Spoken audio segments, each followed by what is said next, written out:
C'est dans un café connu du Sablon que nous avons rendez-vous avec notre premier interlocuteur, un antiquaire déçu. J'ai quitté le Sablon, c'est vrai, mais c'est parce que moi je fais aussi dans les tableaux et c'est plutôt un public belge et qu'on n'avait presque plus ici au Sablon et à Anvers sont là.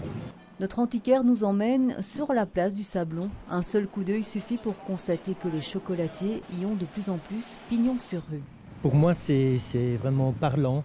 Il y a l'or noir qui s'installe ici, disons le chocolat, à côté des antiquaires qui sont plutôt en voie de disparition, je dirais.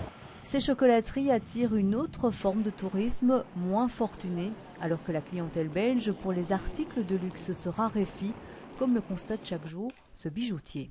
Les vrais clients du Sablon, les bons clients de dans le temps, sont des gens qui soit sont très âgés et dans certains cas même qui sont décédés.